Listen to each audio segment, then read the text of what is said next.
ती उपवासाचा परिणाम कुपोषणावर होतो. जसं आमचं अन्नाचं कुपोषण झालं तसं विचाराचं कुपोषण झालं. म्हणून तुकाराम महाराज त्या काळामध्ये म्हणाले, विचाराविन न पाविजे समाधान. व्यक्ती गेल्यानंतर हजारो वर्ष जिवंत ठेवायचं काम विचार करतात. म्हणून तुकाराम महाराज म्हणाले की उजळा वया आलो वाटा, खरा खोटा निवाड. शिक्षणाची व्याख्या तुकाराम महाराजांनी सांगितली. सागरामधून घागर काढणं सोपं आहे, घागरीमध्ये समुद्र बसवायचं काम संतांनी केलेत. जगाला सत्य सांगितलेत. त्या काळामध्ये तुकाराम महाराज म्हणाले की रात्रंदिवस हा महायुद्धाचा प्रसंग. संत होती, युद्ध कोणाशी केले? त्या काळामध्ये ब्राह्मण लोक समाजाला लुटत होते. महिलांना बंधनं घालण्यात आलं होतं. सर्वसामान्य माणसाने जर गुन्हा केला तर त्यांची मुंडी कापली जात होती. बामण गुन्हा केल्यानंतर फक्त तिची चंटकी कापली जात होती. म्हणून तुकाराम महाराज म्हणाले, शिका सूत्र शेंडी याचा तोडी संबंध. त्या लोकांशी संबंध तोडा. तुमच्या हाताने तुम्ही देवाची पूजा करा. तुमच्या हाताने करा ना, काही पाप लागत नाही. तुमच्या हाताने सत्यनारायण करा, तुमच्या हाताने वास्तुशांती करा, करा वाटलं तर. म्हणून तुमचा पैसा वेस्ट कामाला खर्चू नका, वेळ वाया घालू नका, ऊर्जा वाया घालू नका तरुण्यातली. म्हणून संतांनी त्या काळामध्ये सांगितले, सरळ या वसंत काळ काय करेल पर्जन्य काळ. वसंत ऋतू गेल्यानंतर पर्जन्य काळ काय करणार आहे? किंवा ह्याच्या पलीकडे जाऊन दुःख व्यक्त केले. आमच्या देशामध्ये कसं वातावरण आहे सांगतो ऐका. म्हणाले, आंब्याच्या झाडाला जेवढं फूल लागतं तेवढे आंबे लागत नाहीत. जेवढे आंबे लागतात त्याच्यामध्ये काही पाखरं खाऊन जातात, काही वाऱ्या वावदानामध्ये नाश होतात, काही आडीला नासून जातात. तशी आमची हालत आहे. आम्हाला जीव धोक्यामध्ये घालून पैसा कमीताव, मोठा उत्सव करणं, ऋण काढणं, सण करणं. कालपुरा तंड्यावरले लोक 12 मेले हो देवाला जाऊन तिरुपतीला. 12 लोक मेले ऍक्सिडेंट मध्ये. त्याच्या मागले परिवारवाले कसं करावं सांगा.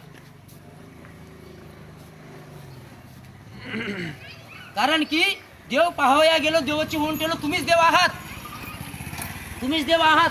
आप मर गए पीछे डूब गई दुनिया म्हणले कबीर. तुम्ही मेल्यानंतर देवाला घेऊन काय करणार आहात? स्वतःवर प्रेम करायला शिका. आमचे लोक आत्महत्या करायला, नापास झालं म्हणून, पैसे मिळाले नाहीत म्हणून, संसारामध्ये कर्जबाजारी झालं म्हणून. संत लढणारे नव्हते, रडणारे नव्हते, लढणारे होते बाबा. लढायला शिकलं पाहिजे आम्हाला. संकटाच्या छाताडावर पाय देऊन आम्हाला कार्यक्रम करायला शिकलं पाहिजे, किंवा आपल्या विचाराचा प्रचार प्रसार झाला पाहिजेत. शिवाजी महाराजचा इतिहास जाणून घ्या. संभाजी महाराजांनी 4 ग्रंथ जे लिहिले, बुद्धभूषण ग्रंथामध्ये म्हणतात, जे लोक दैववादी असतात ते नामर्द असतात, जे लोक प्रयत्नवादी असतात तेच खरे मर्द असतात. जे लोक प्रयत्नवादी असतात. भगतसिंगाला फाशीची सजा झाली.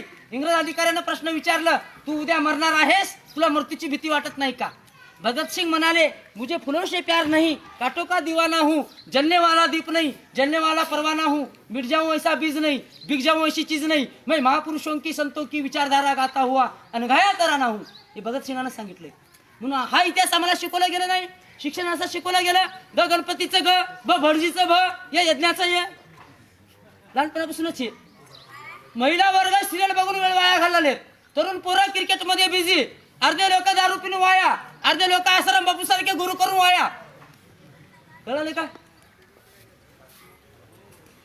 ज्यांच्यापासून प्रेरणा मिळतो तो गुरु, ज्यांच्यापासून प्रेरणा मिळतो तो गुरु, तुम्हाला जो ज्ञान देतो तो गुरु.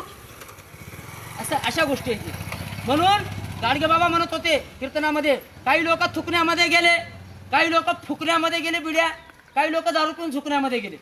कीर्तनामध्ये गाडगे बाबा म्हणत होते, बाबानो तुमचा पैसा, तुमची ऊर्जा, तुमचा जीवन वाया घालू नका. हेच गाडगे महाराज सांगत होते. जे का रंजले गांजले त्याशी म्हणे जो आपुले. एखादी गरीबाचा मुलगा 10वी पास झाला, त्याचा सत्कार करायला शिका. ज्याला अन्न नाही त्याला अन्न द्या, कपडे नाही त्याला कपडे द्या. हे गाडगे महाराज सांगत होते. आणि ऋण काढून सण करू नका, हे संतांनी सांगितले. जे का रंजले गांजले त्याशी म्हणे जो आपुले. त्या काळामध्ये तुकाराम महाराजांनी भोंदू लोकांवर वार केलेत. आज महाराज लोकांची प्रॉपर्टी किती आहे सांगू का? तिकडे औषेकर म्हणून आहे, गैनाथ महाराज औषेकर. 700 एकर जमिनीचे ते मालक आहेत, खरबो रुपयाचे मालक झालेत. हे पैसा त्यांनी मेहनत करून कमिले नाहीत, लोकांकडूनच तुमच्यासारख्या.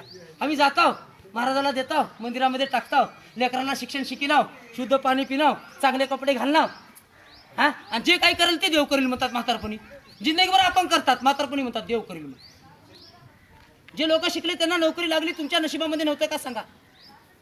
मावशी लेकीला कावर शाळा शिकलीस म्हणलं तर तिच्या नशिबामध्ये तेवढंच आहे तेव का? कशाचं नशीब लावलं? तुझं आहे तुझं पाशी, तरी तू जागा चुकल अशी.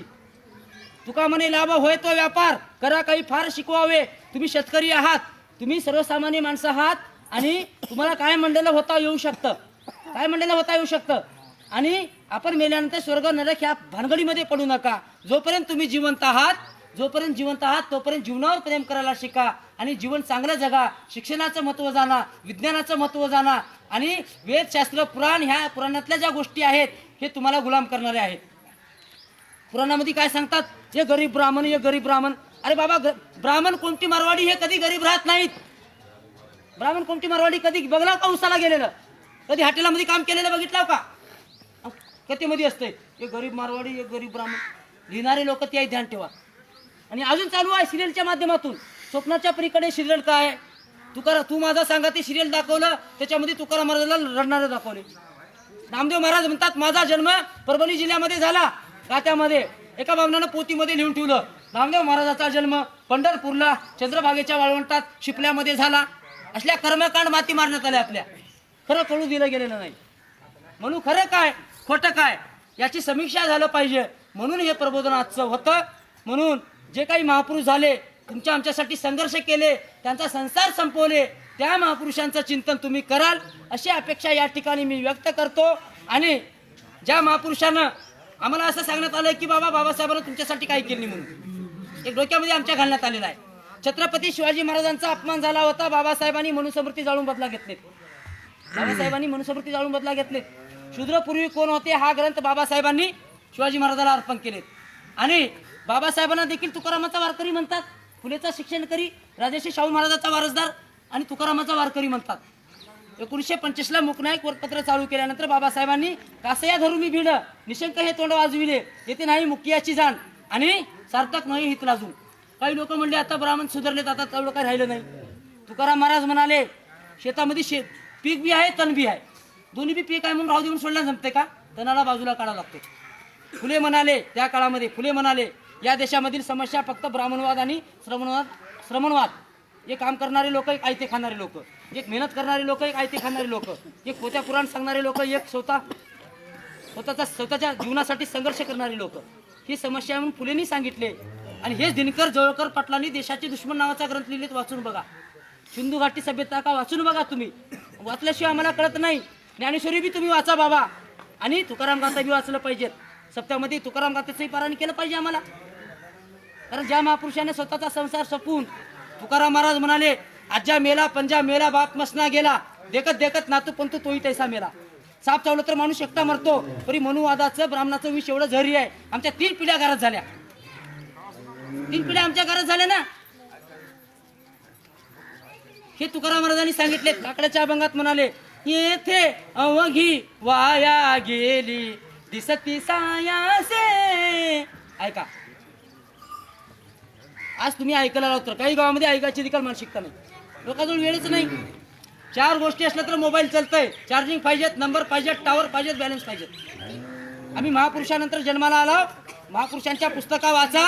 कुठेही गेल्यानंतर 4 पुस्तकं घेऊन या. वाचन करून तुमच्या येणाऱ्या पिढीला चांगलं घडवा आणि घडवाल.